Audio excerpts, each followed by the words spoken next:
सभी भक्तों को राधे राधे, जय माता दी। आप सभी का पूजा विद प्रिंस चैनल में हार्दिक स्वागत है। आज हम सब बात करेंगे बैसाख के महीने में पड़ने वाले शिवरात्रि के बारे में। कहा जाता है शिवरात्रि पूरे महीने, हर महीने में शिवरात्रि एक पड़ता ही है, जिसमें से जो बैसाख का शिवरात्रि होता है वो विशेष खास और विशेष बन जाता है, क्योंकि बैसाख के महीने में ही महादेव और माँ पार्वती का विवाह हुआ था। यानी इन दोनों का बैसाख के महीने में ही मिलन हुआ था। इसलिए ये बैसाख का महीने में पड़ने वाला शिवरात्रि बहुत खास और विशेष बन जाता है।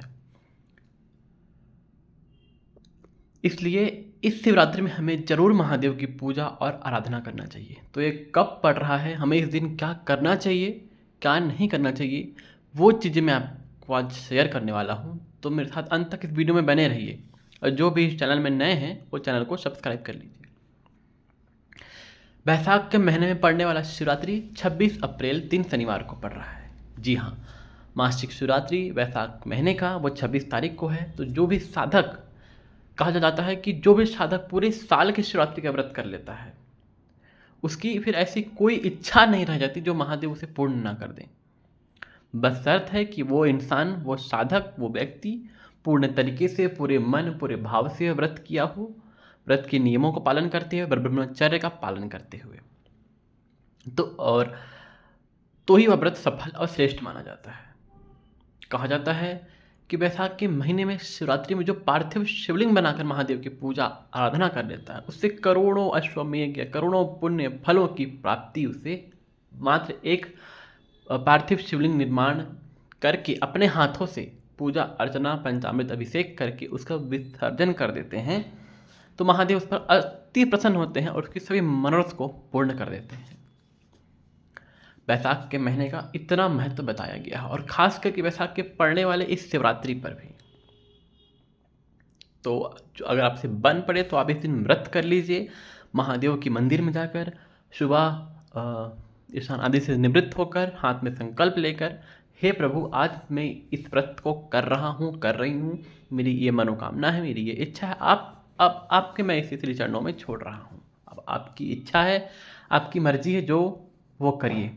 ऐसा हमें महादेव से प्रार्थना करना चाहिए, महादेव का अभिषेक करना चाहिए। बेलपत्र, धतूरा, आँख, जो आपसे बन सके वो सब महादेव को अर्पित करें, उनकी आरती करें, शिव चालीसा करें। इस तरीक़ा से हमें मासिक शिवरात्रि बैसाख का पूजा करना चाहिए। फिर ऐसे ही हमें शाम के वक्त, देखिए शिवरात्रि का जो महत्व होता है वो शिव रात्रि, यानी शिवरात्रि में रात्रि जुड़ा हुआ है।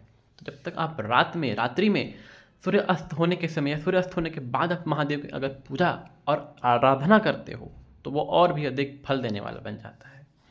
तो सुबह तो आप पूजा करने जाइए ही, पर कोशिश कीजिए फिर से आप शाम को शुद्ध होकर, शुद्ध अवस्था में दूसरे वस्त्र बदल कर स्नान, अगर आप कर सको तो स्नान करके, वैसे भी गर्मी बहुत है, आप स्नान कर सकते हैं।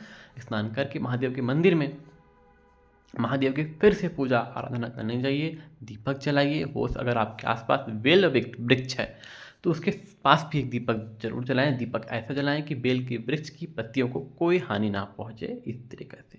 और महादेव से प्रार्थना करें कि हे नाथ, हे प्रभु, मेरी इस समस्या का निदान कीजिए, मेरे इस समस्या को सुलझा दीजिए बाबा।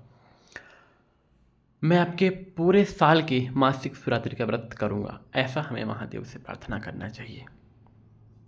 कहते हैं मात्र ऐसा कर ही लेने से महादेव अपने भक्तों की, अपने साधकों की समस्त मनोकामनाओं की पूर्ति कर देते हैं, क्योंकि महादेव अति भोलेनाथ हैं। वो मात्र एक लोटे जल से ही प्रसन्न हो जाते हैं। तो सोचिए, जब आप उनके लिए व्रत करोगे, उनके लिए तप करोगे, तो महादेव तो दौड़े चले आएंगे ही ना। इसके पश्चात जब आप मंदिर से पूजा करके घर आएँ तो एक घी का दीपक रखे रहें, उस दीपक को अपने घर के मुख्य द्वार पर सीधे हाथ की तरफ जला दें और महादेव से प्रार्थना करें कि हे शिव, हे शंभु, हे नाथ, हे शिव परिवार, आप सभी मेरे घर आएँ और मेरे घर का उद्धार करें, कल्याण करें। बस इस तरीके से पूजन कीजिए, अर्चना कीजिए, पूरे दिल, पूरे भाव से झोली फैलाकर महादेव से प्रार्थना कीजिए। मेरा विश्वास करता है महादेव अवश्य आपकी इच्छाओं पर, आपके समस्याओं पर विचारेंगे और उसे शीघ्र आपकी समस्याओं को नष्ट करेंगे और आपकी इच्छाओं को पूर्ति कर देंगे। मैं आशा करता हूँ आप सभी को मेरी यह जानकारी, मेरी यह वीडियो अच्छी लगी हो। मेरी जानकारी, यह वीडियो आपको अच्छी लगी तो लाइक करें, कमेंट करें, शेयर करें और कमेंट में हर हर महादेव लिखना बिल्कुल ना भूलें। महादेव आपकी सभी मनोरथ को पूर्ण करे। जय श्री महाकाल। राधे राधे।